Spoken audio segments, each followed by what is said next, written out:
Okay, y'all. So we are recording. Welcome. Hello. Dia, if you would like to introduce yourself, I'll go ahead and offer you that space first, and then we can go ahead and talk about what today will look like. Thank you all so much for being here. Hola, hola. Hello, everyone. Good evening to each and every one of you. My name is Andrea Yoloteotl.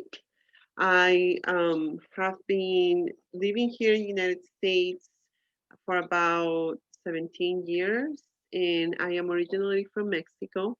And I had the opportunity to learn a lot of teachings from the Aztec dance, the Aztec culture, and from people that also traditionally um, grew up in little towns, like specifically like Amatlan and San Juan Tlacotenco, a little bit from the parteras of Tizime, which are from Mexico as well. I had the opportunity to learn a little bit from them. And I've been in this red road, for about 20 years, involved in the Aztec community. I moon dance for 7 years, intermittent, and I've been involved with the moon dance community for about 16 years. I also have been able to help or, poor lodges for women for about 13, 14 years now. And it's a privilege for me to be here.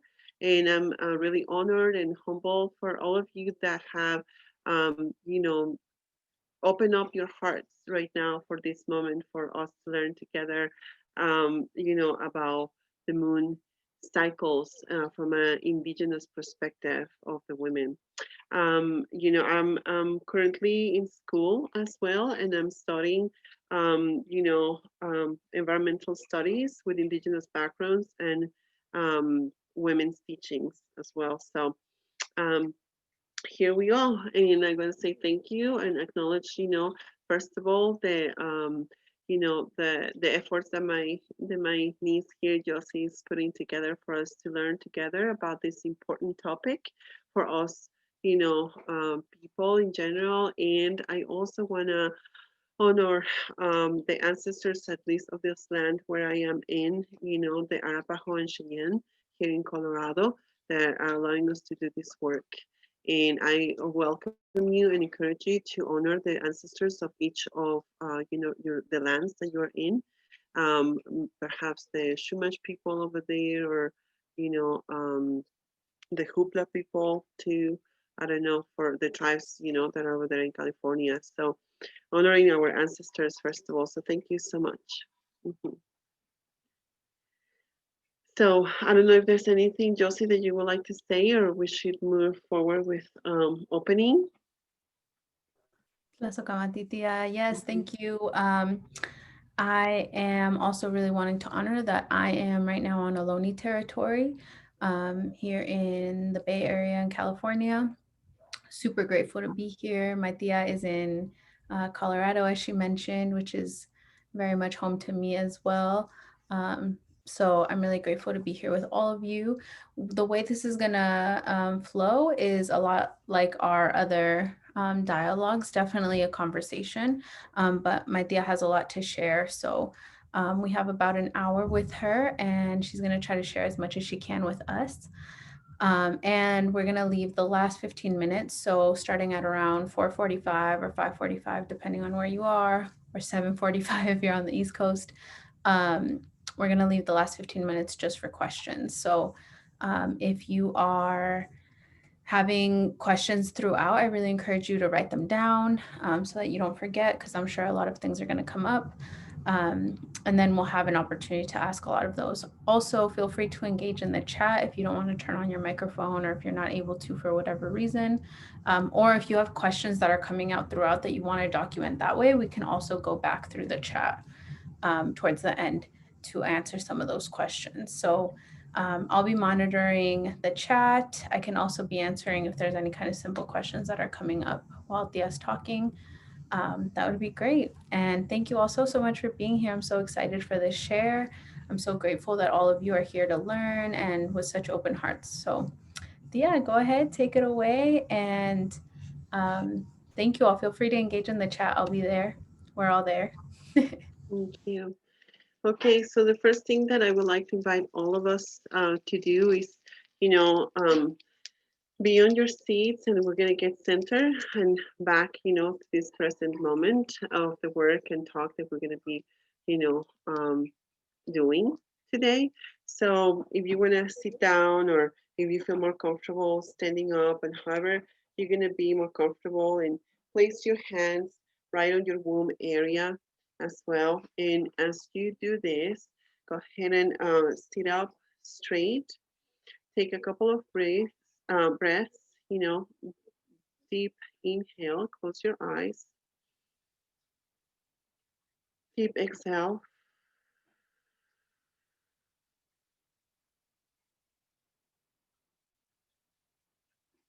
Once again, inhale,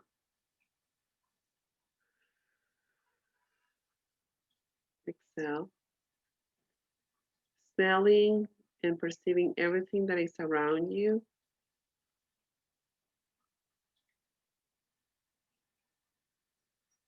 Inhale and exhale. And starting to feel your body and the space that it takes in this universe.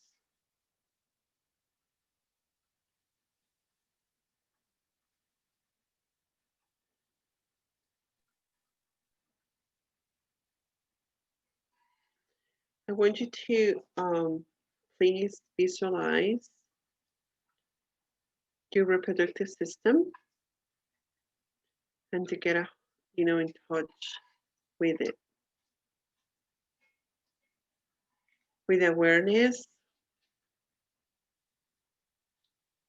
and the understanding that through this sacred force of life, you came to life, that your ancestors gave you life, and your ancestors of the ancestors gave you life to you through this beautiful power, a powerful source of life that carries memories, that carries water, that carries DNA,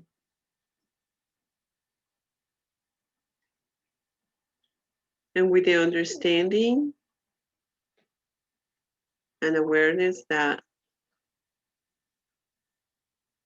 not only your grandfathers or grandmothers are your ancestors, but also the trees, the plants, and everything that is living in this earth, because we all carry one communal thing, which is water. The water that has the memory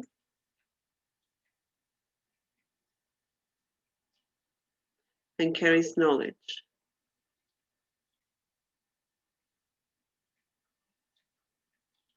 We are all interconnected.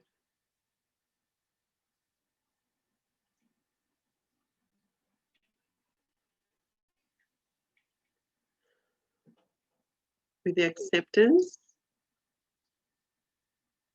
of our bodies and how we choose to see ourselves.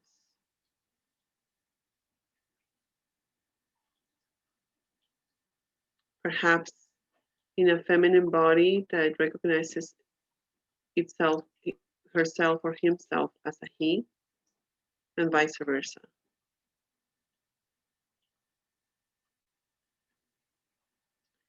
And also recognizing the beauty as women as well as men, or as both. Acknowledging that we all carry masculine and a feminine side of us.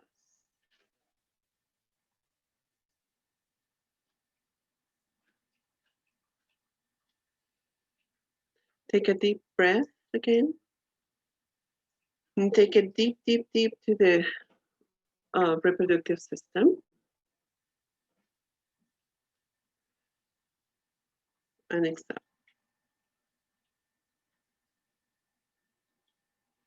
Slowly, you can start placing your hands now into your heart.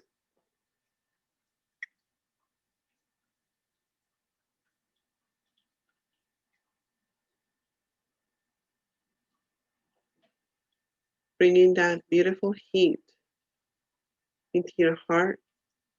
Start opening your heart and to be receptive of the teachings that our ancestors have given us.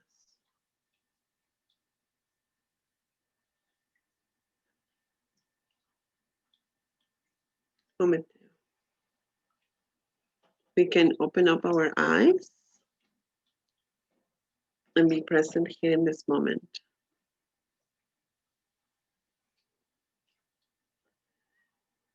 Well, thank you all for once again allowing us to be here present. Um, I want to, honor the ancestors, and I want to ask permission for me to, speak in the most humble way that I can in order for us to all learn together. We learn when we form circles like this. During these times right now, we need to do things this way, but otherwise we will be here in a circle for sure. And I appreciate all of you that are making the effort for us to hear each other and to learn from each other. I also want to acknowledge, the people that might be here present that consider themselves, LGBTQ, and acknowledge that, like the native way of thinking about people that, are bi or, are able to manage these dual energies actually are gifts. These are a gift, seen as a gift from the native perspective. Why? Because this is the way that we were able to manage, actually, both energies and understand more the balance and understand more how to be, um, in contact with everything in balance. And I personally have a dear friend that I can see the gift that he brings to the community by him representing himself as a transgender, because um,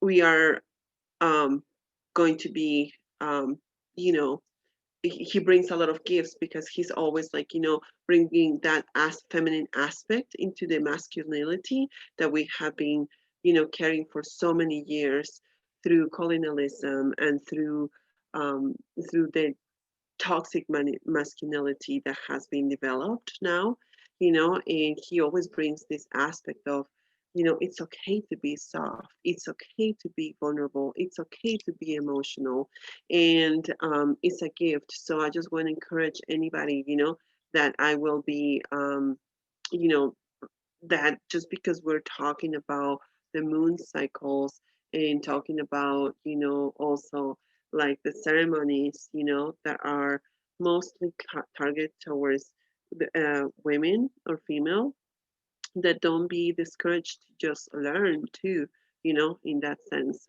So in that way you can understand more about the women. And many of you probably know about a sacred ceremony that used to take, well, that still takes place, which is Sundance, and that's like through the Lakota traditions.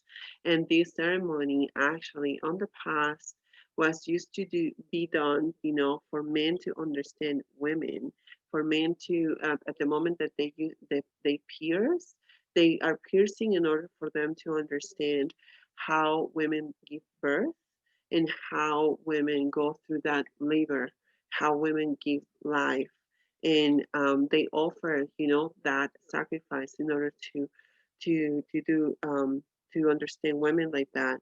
Nowadays, many Sundances have accepted women to dance into this traditional dance because we they have to be standing up strong, because unfortunately our men right now are struggling a lot, and due to this society. And we're hoping that as women, with this knowledge that we carry, we can help the men through compassion to overcome what and with boundaries too, to overcome what we need um, to ask for our children. You know, women, we are responsible to raise our children, raise our young men, you know, raise a lot of children, in the men that also do. It's so beautiful they're able to do this, but we need to ensure that we are able to establish healthy boundaries, and that we can create or co-create healthy communities for the future generations. um, so I just want to invite everyone to feel welcome. um, Through this, I also so the topic today, that we chose, it's definitely the importance and the how we need to be in decolonizing our minds about the moon time and about what it represents, for us women to bleed. And think about this, like when we bleed, we are, discharging water that comes out, in a way of blood, of course, but it is through the native knowledge that this time of us getting into this time as a young women to begin with, it used to be very honored, because this is the time where we're going to understand as women how to be in touch with the earth too, how to be able to acquire all our power in the sense of understanding what life is. So when we are subconsciously being socialized by colonization and by other perspectives and media, for example, about what is being taught regarding, don't like your bodies when you are mooning, don't like it because perhaps you are trying to be more sexually active, and they are objectifying you as a sexual being. They are also, enabling you to feel sometimes the pain that we feel, which is very normal, and that which traditionally should be treated with, heat, care, love, and other herbs. Instead of that, they try to give us like numbing pills, in order for us to dissociate from our body as much as we can. Because if we were to be more in touch with our bodies than what we are, we actually will be able to recognize, what's going on with us, and get to know, our bodies in a way more powerful way. I want to mention, for example, and I'm sure many of you guys have seen um, the that okay, thank you for saying that, that commercial that talks about, in YouTube comes a lot, and it's says like, I love making love, but I hate my period. What is that showing you subconsciously? That is showing you that you are having to hate a part of yourself that gives life to all creations, that brings life, that brings our future generations. That is showing you that part of you it's not okay. That part of you it's not accepting itself or her, ourselves, because this society is continuously oppressing and pushing us to just keep going and going and going and going and going, as for the demands of the needs of the Western culture, but not respecting our own rhythms or our body in that sense.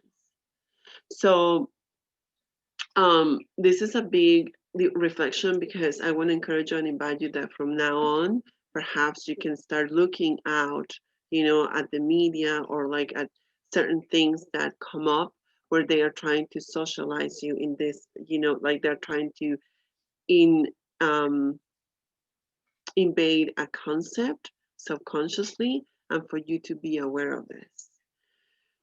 Um, so part of the native feminism, which is very different of the Western um, feminism, talks exactly about this. Talks about the moon time, which actually in the native language of Aztec Nahuatl, it is called Metsuits or Metsui, and that's how we call the moon time. In Western thinking, as we said, we have been taught to be, embarrassed, like many times, perhaps, when you are like in school and stuff, like, and it's like, oh, don't let anybody see that I have to wear a pad, that I have to go get changed or take care of myself. And that's like embarrassing. And so that's showing you that you're embarrassed of a part of you, of a part of yourself as well. And not only you, but knowing that like, these our womb carries like DNA and carries water and carries like generational, things, then you're also being embarrassed of your grandmothers, of your lineage. So when we are like this, they, how they are, Western culture teaches about this. The Western feminism too is categorized for us to always be competing with our, um, male,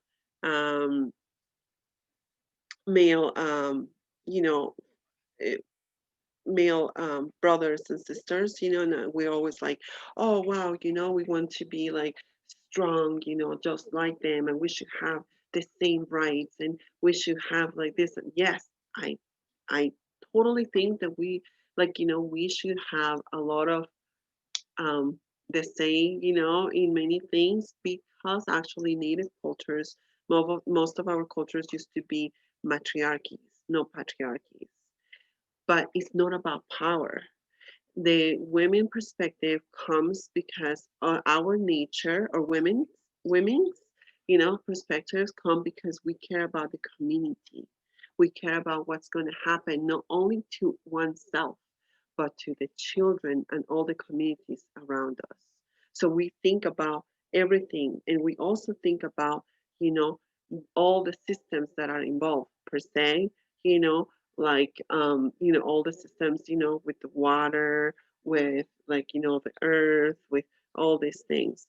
So when we are trying to compete over power and for how much, as of like, Western feminism does, with the other opposite sex, then we're establishing a battle power, and we're trying to claim things that are done in a different way. Um, and we are creating an imbalance, if that makes sense as well. So, just because also like Western feminism, talks a lot about like, oh, we shouldn't bleed, we should not be needing to be bleeding, and we should be like, like treated just like with the same power that men have been approached to. And that is not the nature of Native feminism. Native feminism, as I said, is based on community, is based on how we're going to take care of everything that is around us. And let me tell you, without both parts of, the female and the male, we would not be able to be here. None of us. So we must honor both of them in the beautiful way that we should, that we could, do it in order for us to create that balance.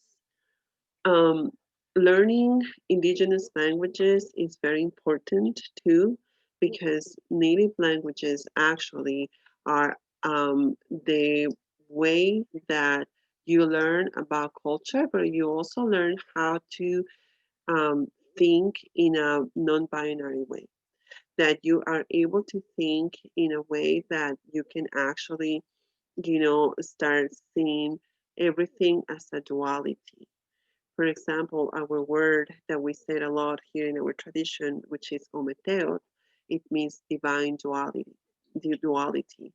And that's the life formation creation of everything.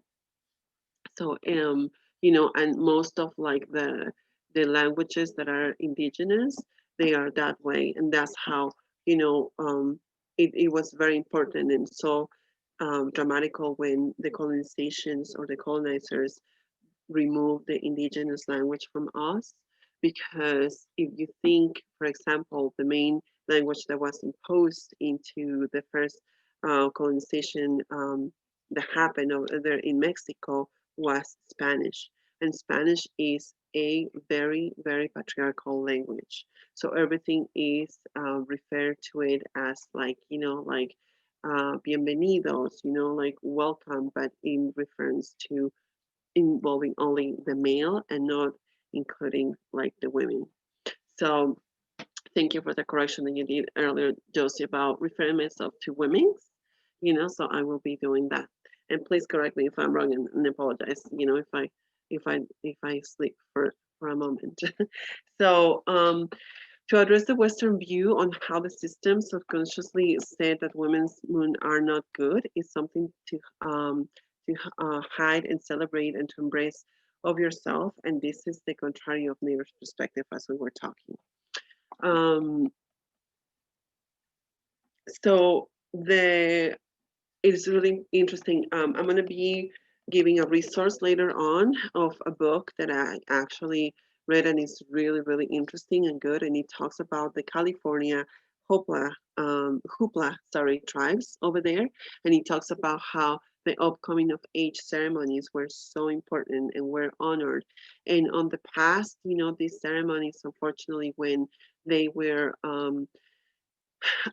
the colonizers were around, the ceremonies had to be hidden and they had to be almost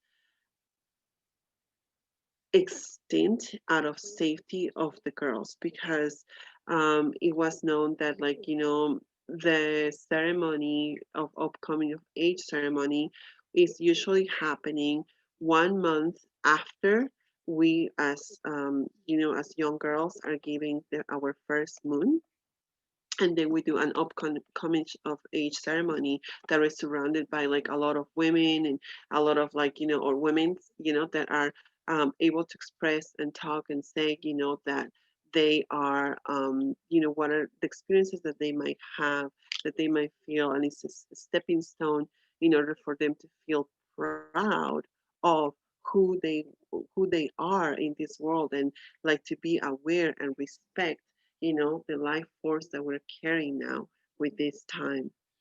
And unfortunately, how it was interpreted by the Western society, it was that they were promoting themselves to be sexual active, or like, like being like sexual sexualized in that sense, and especially on that tribe, as this book refers to, it talks about how in the the mining men, were coming and stealing the little young girls that were like in festivity of like honoring their Moontime ceremony or upcoming of age ceremony, and they were like raped and taken away.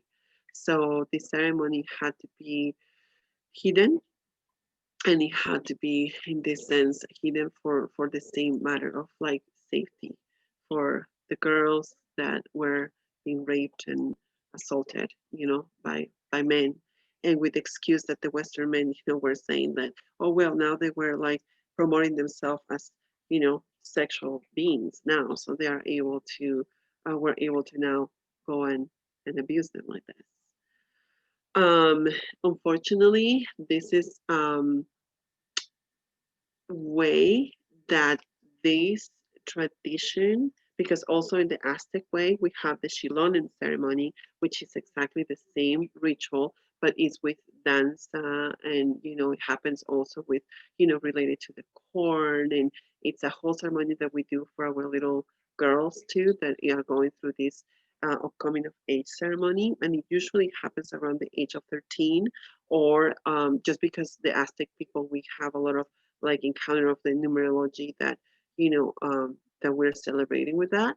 But this happened or was transcribed in a traditional way now as the main quinceañera. And I don't know how many people are familiar with this term now, which is like a party, right? Which is the quinceañera, and when like actually the father goes and presents, the quinceañera to the society, and like the roots behind that, really, it was the Shilonen. It was the ceremony of upcoming of age, but in a not as a sexualized matter, as unfortunately it's now presented with the quinceañera. But it was a matter of a ceremony amongst elder women, elder, people that recognize themselves as, females, and that we're going to advise the new seed to come up and show her what are now the things, the steps for her to take care of herself and her community in a beautiful way. So yeah, I don't know if anybody has any comments about this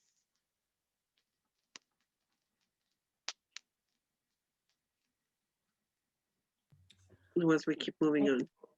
I Hmm. have quick thoughts, Thea, and thank you so much for sharing. Hmm.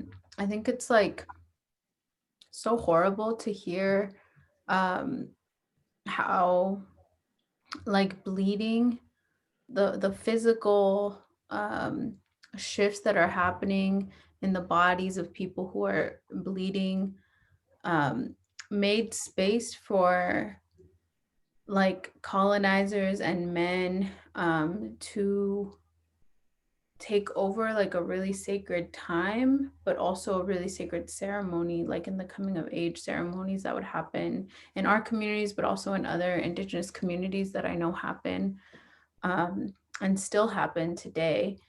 Um, like I have a sister who was telling me about their coming of age ceremonies and how beautiful they are and how special it is that they've been able to keep them because of these same reasons. So I'm really grateful to like continue talking about bleeding as a way of also like taking back our bodies, because um whatever that looks like and whoever the abusers are, um like our bodies, um having such a source of power, and not just for reproduction or having babies, but our source of connecting to ourselves as the power. um I think it's just really powerful, and I think it's powerful. That's repetitive. It's really important to know that we can continue honoring our bodies in that way, and remembering all of these really ancient teachings so that we can just live more aligned, because along the way we got really disconnected with like our bodies and bleeding, and at least for me, I'll speak for myself, internalizing a lot of the shame, not wanting to talk about my period, um, or having it feel like a burden, or like getting in the way of things. And so it's really beautiful to be here and to be talking about some of this historical context too, because even when we say like these are colonial teachings, but they literally came, these teachings and programming came with a lot of violence also. Exactly. And with this awareness that like you're saying, the programming, like we mentioned earlier in our meditation, we need to be aware that water has memory, right? And so how we talk to our waters and how we reproduce, this is how generational trauma actually is carried on. And this is like scientifically proven. We can talk about it another time about this, but this is scientifically proven how generational trauma actually gets carried on through the DNA. Why? Because water has memory. And the water that we carry in our wombs has memory. I'm gonna talk, like for example, myself, like when I was, when my mom was, pregnant with me and everything, you know, Like my father is an alcoholic, and this is also how addiction, like gets passed on and everything is through our wombs. And she, I wasn't born until I was like, 10 months old myself, because I was very potentially, like, scared and things like that of, coming up, because my father wanted to kill my mother for, two, three times, you know, and all that trauma I have been needing to heal it, even though that I was in the womb, like we were in a car accident and everything, and when my mom was pregnant with me, and like till this day, even if I'm in a car ride that is like 10 or 11 hours long, I can't go to sleep in the car. And that's from what I was like, experiencing in the womb of my mother's womb, you know so like we need to be really aware that the water, and like, if we are able to heal our wounds, what a beautiful world we will be able to change, like bring up with the new beings that are coming up. I mean, as it is, I think the next generations that we are having to see, that we're seeing because of the work that we are currently doing, it's, you can already see that the kids are coming up like, like like elders, basically. But it's because of, like all this memory and generational trauma. So I just want to bring really that awareness, and how we think about it, how we treat our bodies, and how actually, like some of the teachings that, I got over there in the at the at the little town that I used to live in Amatlan, through the traditional people that lives there, was how we take care of ourselves with the moon. And sometimes like, I'm bad at it sometimes too, but like so there's two perspectives. One is that you shouldn't be carrying anything that is heavy during those times. And what this Western society makes you do, actually, after you just have a child in the hospital, they're expecting you to carry that car seat that is like 20 pounds or something like that. And then a lot of issues come up later on from because you didn't take care of yourself after you give birth. Women, we like women's, like, we our womb is like the force of our health. That is for sure. And so we didn't supposed to eat certain things. We didn't supposed to be carrying heavy things. We're supposed to be gentle with ourselves, and we're supposed to be honoring our bodies. Yet this society does not allow us to do that too much. So how we can open up that, that time for us to do that, and honoring also, as I say, like our diets too. Like this is another whole topic of like how we need to be eating healthier, because that's going to affect our bodies for sure. So back on the day, like during this these times, usually, if you got into sweat lodges or temazcales, you know during this time, usually either your partner or the women that live in the house, or like, whoever used to live in the house, will take care of you too, and you didn't supposed to touch any water or cold water. You didn't supposed to go to the creeks to get yourself into cold water, or like swim, with cold water or anything like that, because otherwise you absorb a lot of coldness into your womb, and that's what it creates the pain and the hurts too, because your womb is like, working so beautifully hard just for you to release, with with that ease, without pain, like without just, you know, love. And that it's also a reflection, when you are in that sacred time, it's also a reflection of a lot of how much love you have for yourself too, you know. And for those that have companions, and for those that have partners, know that sometimes, when you're in, could be um, that when our partner or the person that we're in is not as healthy as they could be, then we're caring on their behalf and we're cleaning on their behalf for them. And sometimes it could be their stuff that we're clearing and that might be painful, you know, for us because they don't have, this privilege. I choose to see it as a privilege. This is for me a privilege that I have the opportunity to release, you know, through our sacred moon. It doesn't create sickness.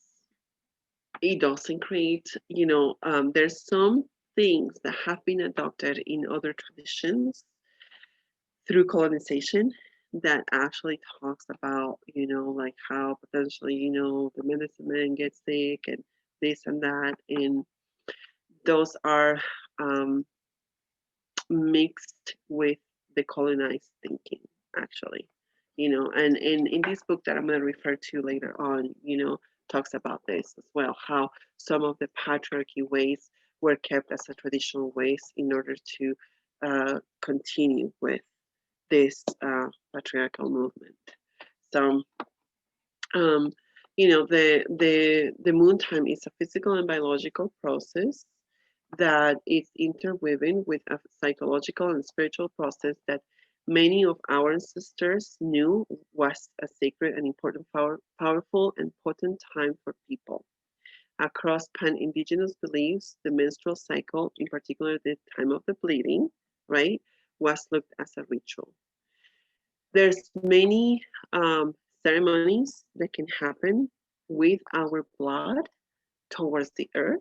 And I don't know how many of you collect your moon, but even if you feed your moon to the plants, they also actually helps them, environmentally because they're getting the nutrients and it helps to the soil to recover itself as well, and it makes it more fertile too because our moon has a lot of vitamins, minerals, and iron, of course, that can benefit the earth and the soil to become healthier as well.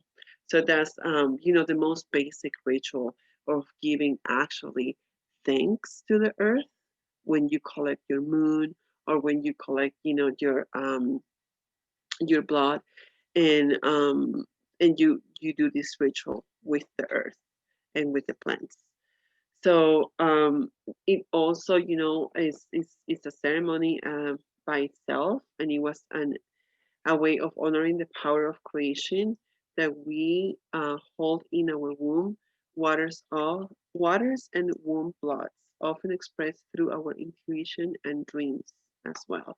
So pay attention when you are in this time because you are going to be also more connected, to the frequencies and of the earth, and you're going to be more open because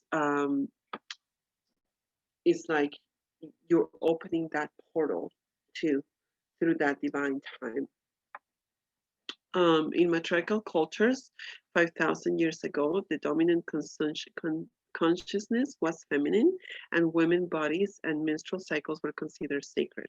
During a moon time, many indigenous practices consisted of creating a moon lodge, hot red tent, which was separate spaces created for women to retreat to while they were bleeding. This was not done the same to shame them. Like check this out, like the red tent, like the moon lodge and everything like that. It was not done to be shamed. It was actually to empower and bring women more together and for us to be able to learn from each other, to learn how to take care of ourselves, to nourish each other, to be able to learn from our plants as well. So um, I just look at the time; it's 5:47. So this was not, done. Yeah. So often, other women would bring them food, and they will treat them with good to rest and to pray and singing and to creating art as well. And so, yeah, I just noticed the time. It's 5:47. this is just barely a little bit of what we have to talk about, and more ceremonies to come and everything. And understanding our bodies helps us to know ourselves, as we were talking about, and to know what is our normal and when things may be off balance. A women that is in balance, or women that are in balance with their bodies and with the hormonal changes, and this also applies for the trans people and with everything. You will be able to experience this time in a very, I think, peaceful, manner, and not being with all the PTS, how they call it, like the post-traumatic, no, post-traumatic, yes, PMS, that stuff, and all like, all that stuff. So, it's very important, as I said, treat yourselves good. One of the plants that you can be taking for all of this is raspberry leaf. Raspberry leaf. You can take chasteberry as well. You can be also doing yam, and you can be doing vaginal steams as well as soon as you are done with your moon cycles or before. You can also do the womb massage, and for the vaginal um, steams, you can put lavender, rose, chamomile, calendula, calendula, thank you, rosemary, and plantain. It's ideal to steam before and after your moon, and not during active bleeding or infections.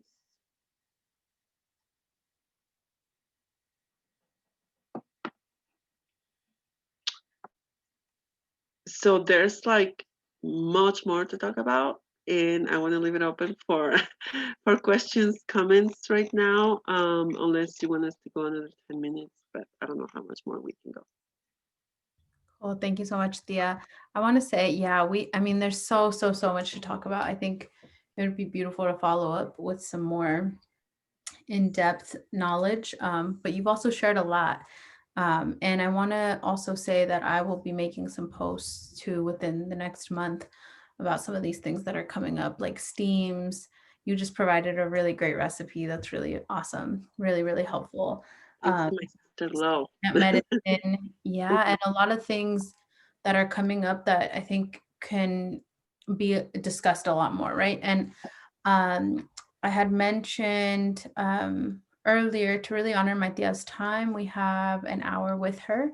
I'm also happy to stay an extra half hour after she gets off so we can continue chatting if you all have other questions. But I want to take this time, I want to open up this space. So if anyone has questions, please, this is the time to ask my auntie before she has to go. Um, and yeah, anything that's coming up for you all, anything that you're curious about, if she spoke on something or anything new that you'd want to learn about from her, this is a really great time to ask those questions. You can ask in the chat, or if you want to turn on your mic too and ask, that would be wonderful.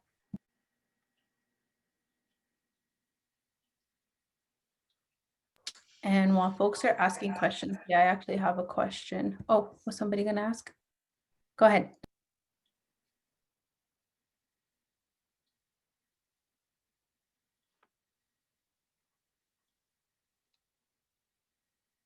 I can't hear anything. Renee, were you going to speak? Can you hear me? We can hear you now. Okay. Well, first I want to say Mateo and thank you for that palabra. It was very powerful. I just had a question kind of regarding when internally when you recognize you're in imbalance. I've been on birth control since I can remember, and I just recently got off, and this is the first time I get to recognize my body, how it has its natural cycle, and how to just recognize my body for its in itself naturally without any of these medicines within me.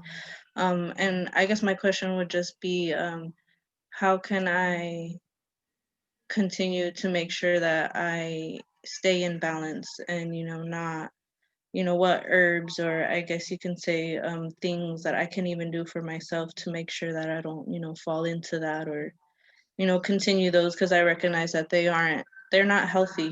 There's the natural way, which I understand, does take time, but it heals and it works. It's just being consistent and being open to those teachings. And even for myself, it's learning to be uncomfortable to, find myself to be comfortable in a healthy way as well. For sure. Thank you so much for also allowing yourself to be vulnerable like this, and to recognize that. How many years you were in hormonal control, you said, and how long you have been off? So I've been on it for about 5 years. I actually recently just got off on maybe a week ago. Wow, beautiful. Okay. So that's really powerful, and it's so awesome that you're having the courage, to do this for yourself. And I will say, to begin with, take if you have access to either get herbs and make a tea for a week of detoxing your liver as well, because this is where like a lot of hormones and things like that get stored into our body. So detox your liver with milk thistle and dandelion, and you can take tea of this every day for a week or 2 weeks. You may experience also fluctuations of mood, of like anger, sadness, but just know that it's like the hormones that are starting to get into balance. Something that you can also like complement with, it's going to be the chasteberry, the vitex, and you can get a tincture of that. And this is where the intuition, it starts coming up. And when you start feeling that, your body's not needing it any longer, go ahead and stop that one. Otherwise, you can drink it for about a week, or if you're starting to bleed, then you can drink the Vitex for about 2-3 days during your period. Does that make sense? And then Hmm. drink a lot of water. In one of the biggest hormonal releases and how it helps us to our body to become into balance is exercise.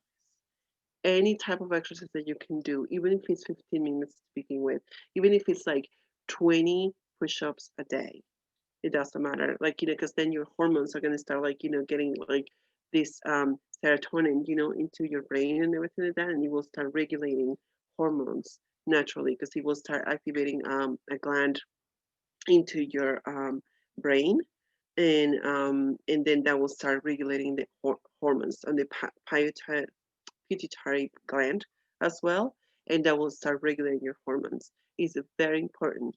Stay away from cheese, dairy, because they have a lot of hormones. Stay away from yes, thank you, Justin, the pituitary gland. Stay away from meat that is not um, you know grass fed and that is hormonally raised.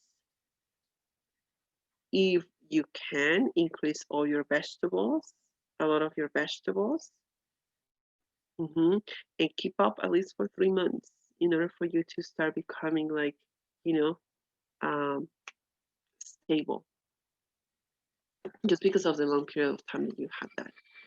Yes. Muchas gracias. Nina, and a lot of water, please. A lot of Okay. water. Mm-hmm. All I right. think somebody else asked something else. Another question, y'all. Thank you, Renee. That was a wonderful question. Okay. Belim asked me a private one. I don't know if you want me to. I just don't have. It might have been private just so it could be directed to you and not the whole Yes. group. Okay, so I can answer in a second. Um. Okay, and then can you read this one, Josephus? Good evening, says Yeah. Melissa. So Uh-huh. we'll answer the one you got right after this one, if you Yeah. want. Okay.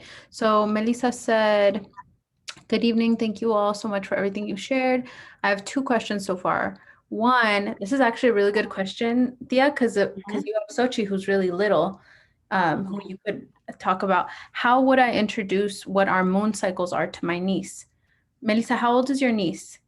I don't want her to be like me, Melissa said, who knew nothing about periods and panicked once I got mine. The second question would be, would cystic acne be a sign of imbalance within my womb? And yeah, I can answer that second one because I have personal experience with that one. Okay, go ahead with the acne while I answer to this private one, and then I will go to how introduce the moon to the little girls. Cool. Yeah. So the second piece, the cystic acne one. Um, oh, you have a little baby like Matt, my baby. Yay. Um, so with the cystic acne is very often hormonally linked. And I actually am going to do a whole post probably in like 2 months or so because I have a lot of posts to keep up with right now. But Dia, you remember I had a horrible cystic acne my entire pregnancy, um, even slightly before my pregnancy. And it's only now starting to clear up. Metz is my baby's almost about to be a year and 4 months old. So it's been like well over 2 years of very intense cystic painful acne. So I short answer is yes. There's a lot of imbalance that can happen within our womb that throws off our entire hormonal system. And when our hormones are off balance, it can really mess up the way that our bodies produce oil and fight bacteria, and our natural defenses are lowered, and all kinds of things. So, acne, I'm going to post a lot about that, but my skin is clearing up a lot, which has been really helpful. Um, so yeah, working with our wombs and making sure that our wombs are healthy to the best of our ability, and being able to treat whatever is coming up in a way that works for us is going to help a lot with that. And it's really sweet that your baby's so young. I think about like my baby Metz has a womb also, so I'm gonna thinking a lot about how to introduce.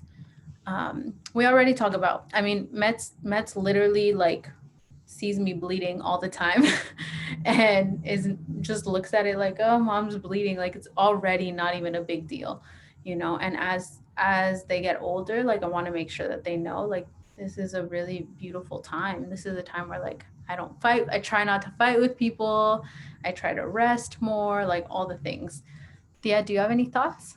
Yeah, exactly. So I have a 10-year-old. Her name is Sochiatzin, and that's exactly what we do. One, we really um, so I was told once, and I don't know, this keeps coming up to me a lot this week, but I was told once, kids do as we do, not as we said.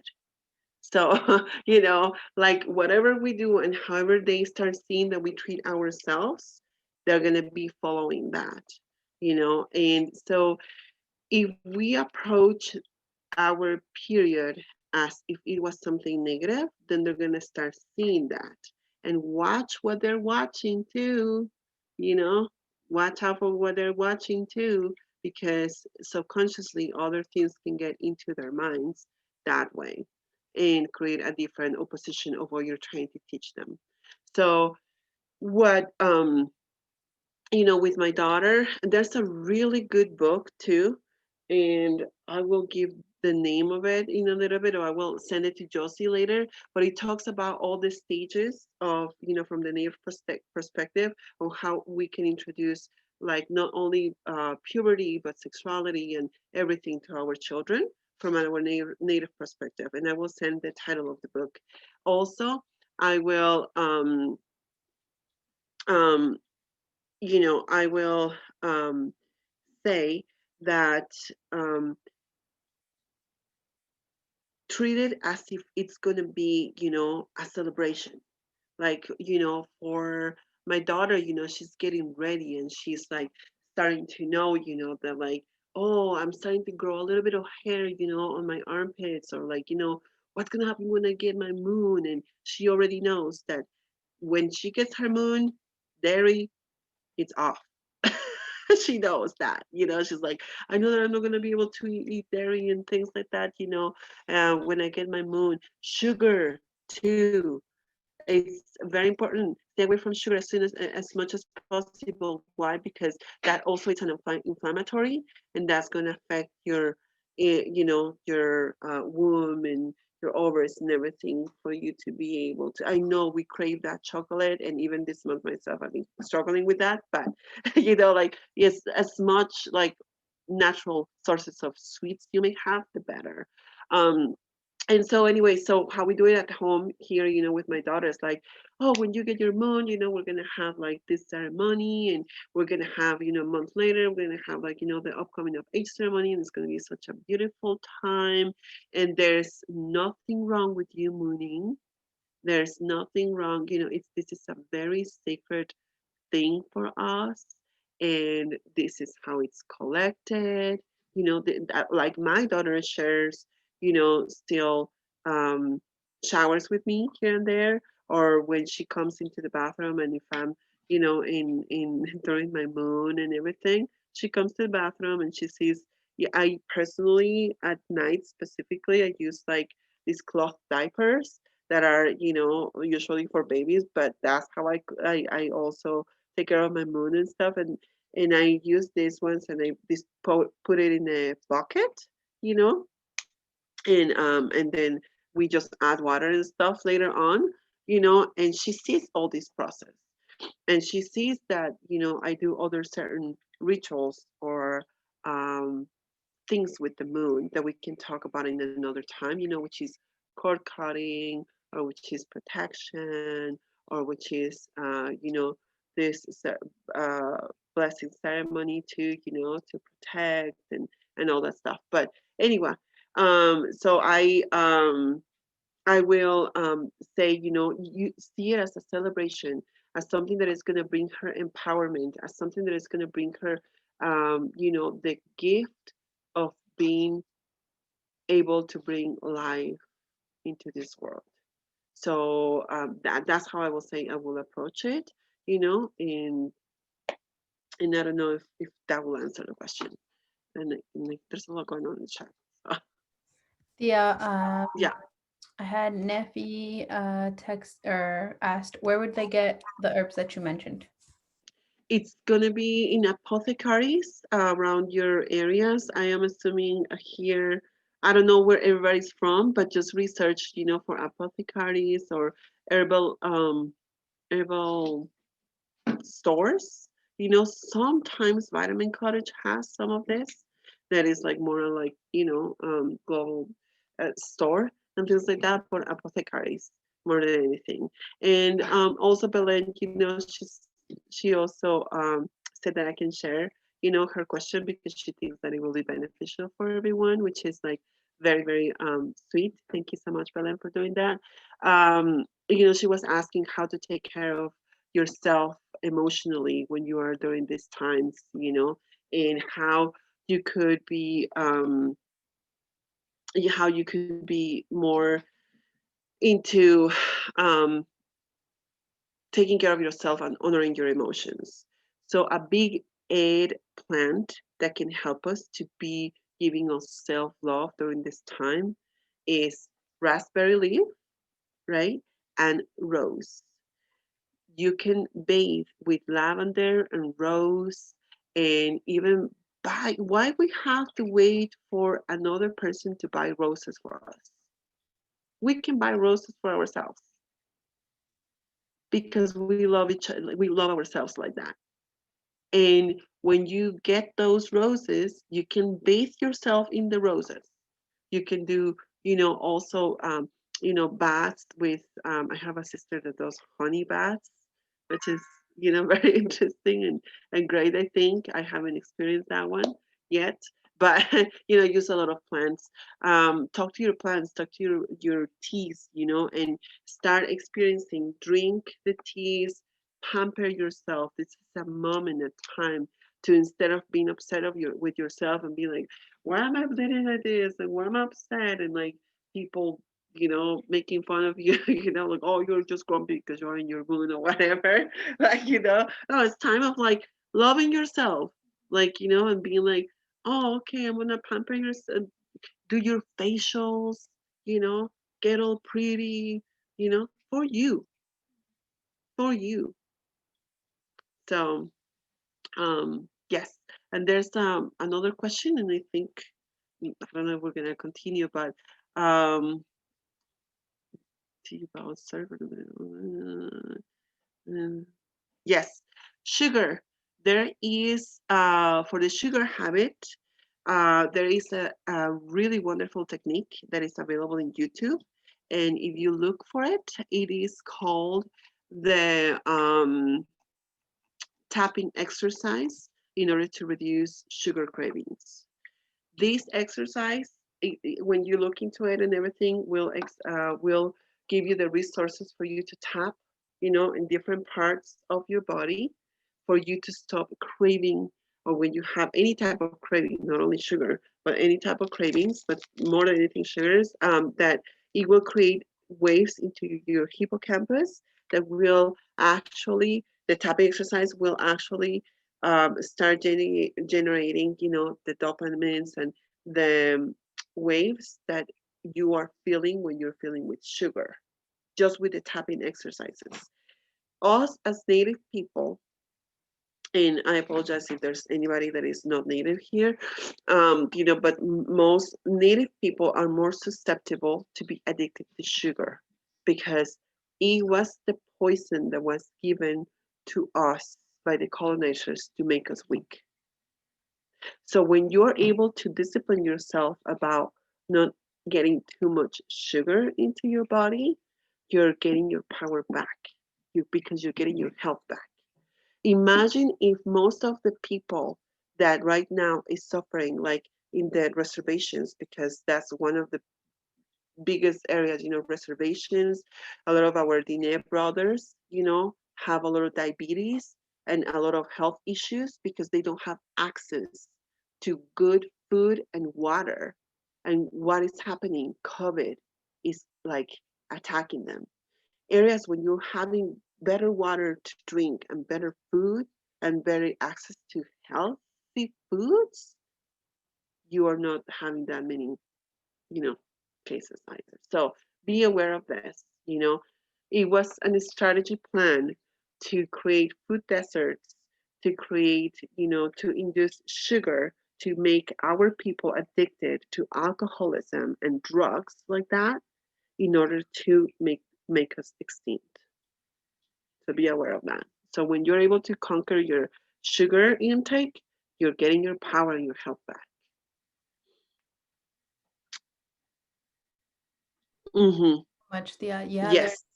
I mean, there's a lot of topics coming up, right? We could really talk about food and I mean, so many things were intentionally introduced into our communities, and to not to frame foods as good or bad, right? But rather to notice in our bodies what certain things do for us or how sometimes they take away from our natural ability to care for our own body, right? And yeah, there's like I said, there's just so much to discuss. I really want to thank you, Thea, for all your time and energy and the really amazing medicine that you offer. And I think it's really, really important for all of us to just whoever is here that bleeds to take your next cycle as an opportunity to really tune in and learn, right? Like, what is your body asking for? What do you need? What would feel good for you? And also, I think this can come up a little later, but like a lot of folks have gotten a lot of questions about pain during your period, right? Your period. And during Moontime, when you're hurting, it can be really hard to be like, oh, I love myself. This is great. What a celebration, right? But there are ways to start to treat that pain and to start to shift your womb to be in a more aligned space, because a lot of the pain that we feel is a result of the way we're living, the stress we feel. Our wombs are not in good condition, right? We're allowing people in our space physically around us, internally, whatever that looks like, who maybe aren't so great for us. The foods we're eating can cause a lot of inflammation, all kinds of things. There's like emotional stressors, physical stressors, psychological stressors Mm-hmm. that make it hard to have a really aligned and balanced moon time, right? So as we learn about these things like herbs and caring for yourself, not just like the self-care, but literally our bodies need warmth and care, like all of those things. Um, so yeah, those are all things we can continue to talk about. I would love to make some more posts about that because I've made a lot of shifts in the past few years that have helped me tremendously. I used to have like super painful moon time, super painful. I would be like in a lot of pain, barely able to walk sometimes, you know. And so a lot of things have been really shifting. Uh, Exactly. and Thea, my sister Jenny said that she has a question. I know we're over time already. So Yeah, it's okay. Let's go ahead and take it. And I'm just gonna add to what you were saying here, Josie, and an invitation, that on top of everything that you said too, but it's also, look at you know, look how healthy your partner is. When you're experiencing a lot of pain like this, I'm not saying that, like as I said, we are healers too, and we're able to help them out with this. And maybe in another time we can talk about the ceremonies that we can do in order to remove what it doesn't belong to us. But also, you know, um, look at how much, like when you're in pain, look at it as an opportunity to love yourself because that's where the healing occurs. Because that's where, perhaps, you know, the healing needs to start. And healing, unfortunately, is not that pretty sometimes. yeah. But, with like love and with practice, we can get there. Like, and just to honor and name it and recognize where the pain is trying to teach me here and what is trying to teach me and how am I going to address it with aggression or with love and surrender, to that pain in that way and giving heat, giving a lot of warmth to your womb. That helps a lot. And teas like the raspberry leaf, even a little bit of oregano, you may be able to do. It's a little bit more stronger, but you might be able to do as well to just release that and look into yourself and try to see what this moon is trying to teach you, what this moon is trying to help you release, because it might be able to help you to release an old pattern that you don't need anymore, which is part not loving yourself. And maybe when you start loving yourself through it, right? By pampering you, by talking to you nicely, by taking care of your health, by taking care of your body, by taking care of your environment, everything that you see, everything that you look, how much you're polluting yourself with Facebook all the time, perhaps, or with certain things, all the time. How are you talking to each other? Remember, you have water there in your womb. So, yeah, but let's move on to the next question and then we're going to wrap it up. Jenny, go ahead and answer. Okay. Hi, Tia. I hope you're doing well. Thank My you. question was just about something you mentioned about how, like, when you're on your moon, there's like stuff that happens with your dreams. I was just because, like, low key, I'm on my moon and I've been having some weird dreams. So I'm curious, like, what your thoughts are, or just like a brief kind of discussion about that. Yeah, well, definitely, like as we said, you are like way more connected. Dream interpretation, um, it can get a little tricky, but sometimes it depends on what your dream, it's like getting into connection with this part of you of your moon and stuff is going to start opening your intuition, and you may be able to see, through your dreams, like, oh, this is about something that I'm processing about myself, or this doesn't even belong to me. This is about something that's happening in the collective, or this is something that's a warning, or something that's going to happen, or that's going to come up where I'm going to be like confronted about something, then and just pay really attention. Like, if you want any, like, like you can always like text me or whatever later, and tell me about your dream and I can help you. My family has worked with dreams for generations, so we interpret a lot of dreams, but that's a whole other topic for sure. But yeah, no, like definitely you are more open, you are more connected, you're like, with the moon too, how it is so powerful, and the eclipse that's coming up. Like there's a lot of things happening in the world, and there's a lot of uncertainties. And yes, we are more receptive when we are in this time. So you might be, picking up on something message. Okay, thank you. That was very informative. Thank you. Yes. Oh my gosh, it's so. I didn't even we didn't when we were planning this, we didn't even plan to align it with the moon, but this is such a powerful, cool time. The eclipse that's happening, I think it comes into being at like 1 a.m. our time or something. I don't know. But it's really cool to be able to think about the releasing that's happening during your moon time, but Mhm. then also, whoa, sorry, my computer's wilding out. The powerful release that's happening, but then like I always think, and I probably learned this from you, Thea. I don't even know, but um, once you're releasing something, like what are you filling up with, right? And sometimes, like in your dreams, you're receiving information because you're finally clearing some things, So that's a whole Mhm. nother thing, but. Thank you all so much for being here, Thea. I know we're like over time. I so appreciate you being here longer with us. Mhm. And what a beautiful alignment that everyone was here. And those of you all who are bleeding, take good care. I'm going to be making some posts coming up soon to kind of follow up. I think there's so much to talk about. I could talk about this all day, every day. Taking care of Yeah. our homes, it's become something that's really, really important. And Thea, you are amazing. I love you so much. Thank you all. Thank you. You And I too. hope that you all learned a lot. I would love to hear feedback. If you have lingering questions, please feel free to send me a message on Patreon or on Instagram or wherever we're connected. And that way we could maybe do a follow-up or maybe even a follow-up Q&A because folks Yeah. have all kinds of questions coming from all kinds of directions, which is really great. And my Thea is so knowledgeable. Like we literally scraped the surface. It's amazing. So thank you all so Thank you.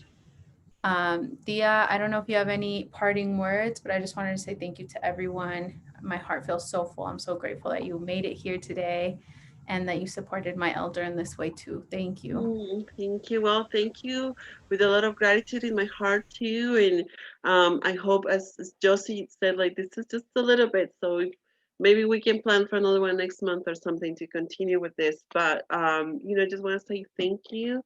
Thank you for being open to receive, what has been passed on through generations and to bring awareness that we can heal ourselves and the same way that we can heal the earth and that we have that capacity through the self-love and gratitude that we give to ourselves, and that's going to help to heal our previous generations and the upcoming ones.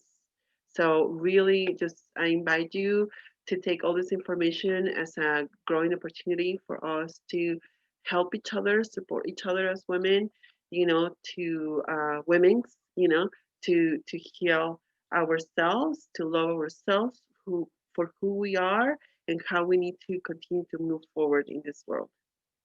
Thank you. Thank you, Mati. Senkatla Sokamati and good night to all of you. Um, I will give you all details about the recording a little later on. Thank you for making it through and I hope y'all are well tonight. Yeah, I'll talk to you soon. I love Okay, you. thank you. Bye.